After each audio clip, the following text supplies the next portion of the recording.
যে সাই কৃষ্ণা এবং অপ্সরা ছবি বেরোতেই এই কেসের একটা অভাবনীয় টুইস্ট মাথা ঘুরিয়ে দেয় পুলিশ সহ গোটা হায়দ্রাবাদের। কি সেই টুইস্ট, এবার সেটাই বলবো। আইয়াগারি সাই কৃষ্ণার করা এই ঘৃণ্যতম অপরাধের প্রতিবাদ করে যখন গোটা হায়দ্রাবাদ মৃত অপ্সরার প্রতি সহানুভূতি দেখাচ্ছে, তার অকাল মৃত্যুতে জাস্টিস চাইছে, ঠিক তখনই এমন একটা ঘটনা ঘটে যা এই কেসটাকে সম্পূর্ণভাবে অন্যদিকে নিয়ে চলে যায়। নিউজ পেপারে অপ্সরার ছবি প্রকাশ পেতেই কোয়েম্বাটোরের এক বয়স্ক মহিলা দাবি করে বসেন, এটা তো আমার বৌমার ছবি, আর এই মেয়েটার জন্যই আমার ছেলে আত্মহত্যা করতে বাধ্য হয়েছিল। কি আপনারাও চমকে গেলেন তো? ঠিক এমন ভাবেই গোটা হায়দ্রাবাদও চমকে গেছিল কোয়েম্বাটোর নিবাসী মৃত সফটওয়্যার ইঞ্জিনিয়ার কার্তিক রাজার মায়ের কথা শুনে।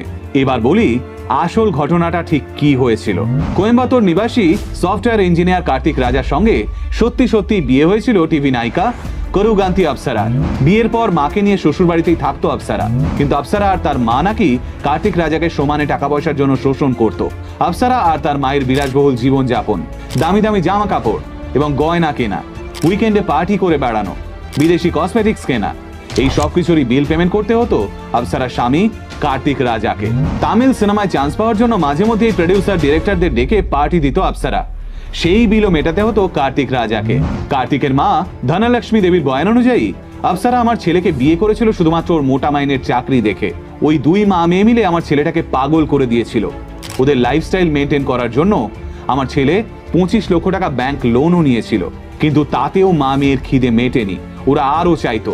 এরপর যখন আমার ছেলের কাছে টাকা ফুরিয়ে এলো, তখন মা মেয়ে মিলে আমার ছেলের নামে পুলিশ কমপ্লেন করে দিল। আমার ছেলে নাকি অপ্সরাকে পৌঁছে অত্যাচার করত। ওই মিথ্যে মামলায় আমার ছেলেটাকে পুলিশ ধরে নিয়ে গেল, 15 দিন জেলে রাখলো। জেল থেকে ফেরার পর সামাজিক অসম্মানের ভয়ে আমার ছেলেটা বাধ্য হয়ে সুইসাইড করলো, আর তারপরেই আচমকা একদিন মা মেয়ে মিলে কোয়েম্বাটোর ছেড়ে পালিয়ে গেল। তাই অপ্সরার সঙ্গে যা হয়েছে সেটা উপরওয়ালাই করেছে।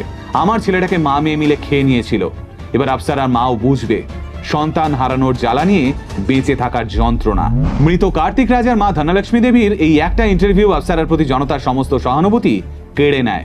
লোকে বলতে শুরু করে অপ্সরার এই অবস্থার জন্য দায়ী ওর কর্মা, কিন্তু পুলিশ তো আর কর্মার উপর সবটা ছেড়ে দিতে পারে না, তাদের তো আইনের উপরই নির্ভর করে এগোতে হয়। তাই আদালতে কেস ওঠে, আর তারপর 2 বছর ট্রায়াল চলার পর অবশেষে আদালতের তরফ থেকে আইয়াগারি সাই কৃষ্ণাকে যাবজ্জীবন কারাদণ্ডের আদেশ দেওয়া হয়।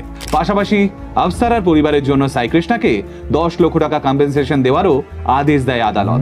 আপাতত ভাগ্নি অপ্সরার খুন দায়ে জেলেই দিন কাটছে মামা আইয়াগারি সাই কৃষ্ণার। কিন্তু এটাই বোধহয় সাম্প্রতিককালের সেই একমাত্র কেস যেখানে খুন হওয়ার পরেও ভিকটিমের প্রতি মানুষের কোনো সহমর্মিতা নেই।